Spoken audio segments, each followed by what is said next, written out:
Greetings to all lovers of history and gastronomic adventures. Today, we will embark on an amazing journey into the past, to the luxurious tables of medieval nobility. You have surely seen scenes of royal feasts in movies, huge halls filled with guests, tables groaning under food, roasted boars with apples in their mouths, endless goblets of wine and unbridled merriment. But how much do these pictures correspond to historical reality? Did kings and dukes of the Middle Ages really eat the way movies show us? Today, we will dispel myths, reveal amazing facts, and immerse ourselves in the real world of medieval haute cuisine. If you're interested in learning about how people actually lived in the past, beyond stereotypes and movie cliches, be sure to subscribe to our channel and turn on notifications. We regularly travel through different eras and cultures, revealing fascinating details of our ancestors' daily lives. And now, prepare for a gastronomic journey to the Middle Ages, and I assure you, much of what you learn will surprise you greatly. Let's start with the very concept of royal feast. In medieval times, feasts were not just meals. They were the most important social and political events. The ruler demonstrated his wealth and power, strengthened alliances, made deals, and showed his generosity. Feasts were organized for special occasions, coronations, weddings, important religious holidays, visits of foreign guests, or major military victories. Some feasts could last several days, with new dishes served each day and new entertainments arranged. However, contrary to popular belief, even kings did not organize such grand banquets every day. Daily nutrition, even in royal palaces, was much more modest. This brings us to the first big myth about medieval cuisine, the idea that nobility constantly overate, organizing multi-hour feasts with dozens of dishes. In reality, such feasts were exceptional events, timed to special occasions. Now let's figure out what was actually served at these famous feasts. Contrary to popular opinion, medieval noble cuisine was refined and complex. Cooks at European monarchs' courts were true masters of their craft, and their culinary creations could amaze even modern chefs. Dishes distinguished themselves not only by taste, but also by elaborate presentation. One of the most spectacular elements of medieval feasts were the so-called subtleties or spectacle dishes. These were edible sculptures created to entertain guests. Imagine a castle made of marzipan, a pie shaped like a ship with masts made of dough and sails made of wafers, or a roasted peacock whose feathers were carefully removed before cooking and then reattached to the finished bird for serving. These dishes were true works of art and demonstrated not only the host's wealth but also his cook's mastery. Contrary to another widespread myth, medieval aristocracy was not limited to roasted meat. The diet was surprisingly diverse. Yes, meat was indeed the basis of the menu, especially at feasts, but it was prepared in various ways: fried, stewed, baked in dough, cooked on a spit.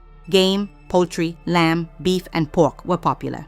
By the way, that very roasted boar with an apple in its mouth that became a symbol of medieval feasting in popular culture was actually served much less often than one might think. This was rather an exceptional festive dish, not everyday food even for kings. Interestingly, medieval cuisine had a real cult of sauces. Meat was rarely served simply roasted. It was usually accompanied by a complex sauce made from dozens of ingredients. These sauces often contained crushed nuts, breadcrumbs, wine, fruits, honey, spices, and herbs. They made dishes not only tastier, but also richer, which was especially important for status demonstration. For example, one popular sauce of that time, cameline, was made from cinnamon, ginger, cloves, nutmeg, breadcrumbs, and wine, a true symphony of flavors. Spices were an important part of medieval haute cuisine. Contrary to popular belief, they were not used to mask the taste of spoiled meat. First, spices were so expensive that using them to mask spoiled products would have been extremely wasteful. Second, nobility could afford fresh products. Spices were used primarily as a symbol of status and wealth. Pepper, cinnamon, saffron, nutmeg, and cloves were brought from distant lands and cost fabulously expensive. Using large quantities of exotic spices in a dish was a way to demonstrate one's wealth and connections. One of the most valuable spices was saffron, which even today remains one of the most expensive seasonings in the world. It not only gave dishes a characteristic taste but also colored them golden, which had important symbolic meaning. The golden color was associated with wealth and power, so saffron was often used in dishes served at particularly important feasts. As for sweet dishes, there are interesting discoveries here too. In medieval times, there was no clear division between sweet and savory dishes, as in modern cuisine. Meat was often cooked with fruits and honey, and spicy seasonings could be added to desserts. Sugar, imported from the Middle East, was incredibly expensive and was used not only as a sweetener, but also as medicine and even as material for creating decorative elements. Popular desserts at royal feasts were marzipan figurines, waffles with honey, pies with fruits and nuts, candied fruits and berries. Particularly chic were the so-called illusion dishes, desserts that looked like something else. For example, pastries imitating the appearance of meat dishes or sweets that looked like vegetables. Now let's talk about drinks. Wine was certainly popular at royal feasts, but it was consumed not quite as we might think. Medieval wine was usually quite sour and often diluted with water or sweetened with honey and spices. Popular was hypocras, wine infused with cinnamon, ginger, and other spices with honey added. Beer was also widely consumed, and several varieties of different strengths could be served at feasts.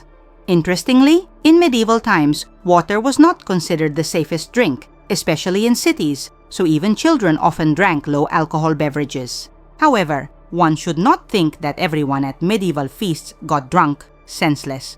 For nobility, it was important to maintain dignity, and excessive alcohol consumption was considered improper. Of course, there were exceptions, but in general, the aristocracy tried to observe moderation.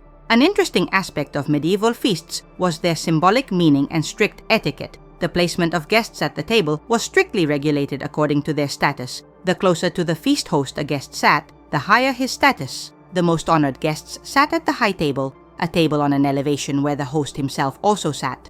Other guests were placed at long tables perpendicular to the high table. Dishes were also served according to the guest's status. The most expensive and refined dishes were intended for the host and most honored guests. Sometimes the differences were so subtle that a modern person would find them hard to notice. But for medieval people, these nuances were extremely important. For example, white bread was intended for highest nobility, bread from less refined flour for knights and minor nobles, and coarse rye bread for servants. It should be noted that medieval feasts were not only meals, but also real performances. Between serving dishes, guests were entertained by musicians, acrobats, jugglers, and jesters. Sometimes even small theatrical productions were staged. The richer the host, the more spectacular these interludes were. Special attention was paid to how dishes were brought to the table. The procession of servants carrying dishes was often accompanied by music and even dancing. Some dishes were brought into the hall with special pomp. For example, a roasted peacock with restored plumage could be brought into the hall on a silver platter carried by a page in special costume, accompanied by trumpeters announcing the appearance of this luxurious dish. Interestingly, contrary to popular belief, medieval people did not eat with their hands, at least not in high society. Knives and spoons were used at royal feasts. Forks appeared in Europe later, but already in the late Middle Ages, they began to be used in Italy and other countries. Moreover, each guest usually brought his own knife. Often this was a personal expensive item, decorated according to the owner's status. Another important element of the feast was hand washing. Before the meal began, and between course changes, servants went around guests with basins and pitchers, offering to wash hands. Often aromatic herbs or flower petals were added to the water. This ritual was not only a hygienic procedure, but also part of the ceremony. Now let's look at a specific example of a medieval royal feast. One of the most famous and well documented was the feast organized in 1387 by English King Richard II. For this feast, a temporary wooden hall measuring 30 by 10 meters was built. At the high table sat the king, bishops, and highest nobility, while at other tables, hundreds of guests of lower rank were seated. The menu of this feast included many refined dishes: roasted swans, peacocks and herons, eel aspic, venison pâtés, stewed meat in complex sauces, various types of fish.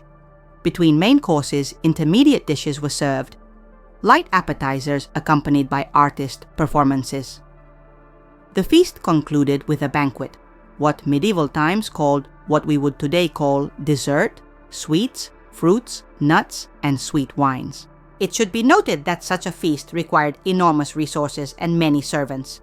Preparation could begin weeks before the event. Game was hunted, exotic products were purchased, complex sauces and dish decorations were prepared.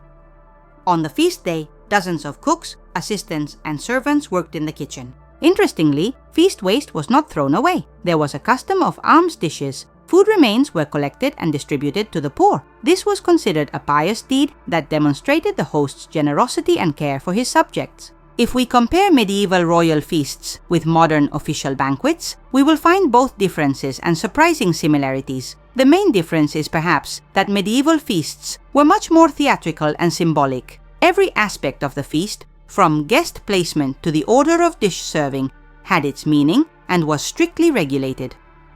At the same time, as today, official meals were a way to demonstrate status, establish connections, and impress guests.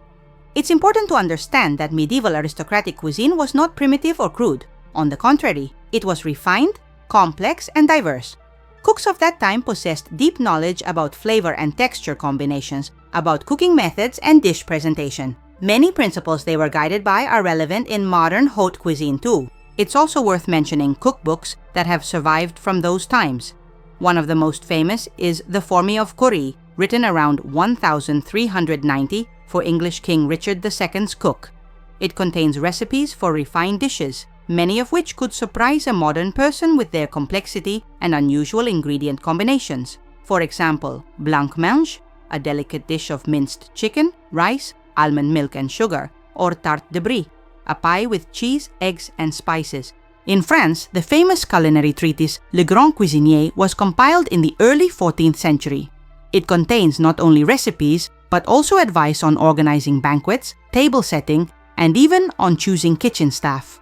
These sources allow us today to recreate authentic medieval dishes and better understand the gastronomic culture of that time. However, when talking about medieval feasts, it's important to remember the context. While nobility enjoyed refined dishes, most of the population, peasants and urban poor, ate much more modestly. Their diet consisted mainly of bread, porridge, vegetables, and occasionally meat.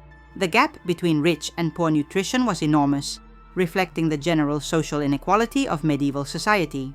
It's also interesting to note that aristocratic nutrition varied depending on the European region. Italian nobility, for example, consumed more fruits, vegetables, and pasta than their northern neighbors. In England and northern France, they preferred meat and game. In coastal regions, fish and seafood played an important role in the diet. Moreover, the diet changed depending on the season and the church calendar. On fast days, of which there were many in the medieval calendar, even at royal tables, meat was replaced with fish and vegetables. Speaking of medieval feasts, one cannot fail to mention such an important aspect as tableware. Contrary to popular belief, even in the early Middle Ages, nobility did not eat from wooden bowls. Luxurious tableware made of silver and gold, often richly decorated, was used for royal feasts. Products made from rock crystal and semi-precious stones were especially valued. Glass tableware, especially Venetian glass, was also highly valued and was an indicator of wealth. Each guest usually had his own plate and sometimes a personal drinking cup.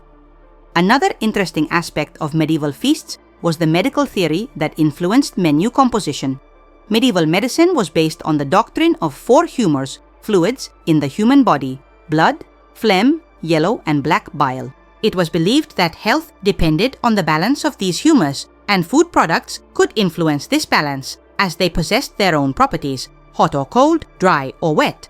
Therefore, when composing menus, not only the taste combination of dishes was considered, but also their effect on guests' health. For example, it was believed that after fatty meat, hot and wet, it was beneficial to consume pears, cold and dry, to restore balance. It's curious that some rules of medieval table etiquette have survived to our days. For example, the rule not to put elbows on the table, not to speak with a full mouth, not to reach across the whole table for a dish.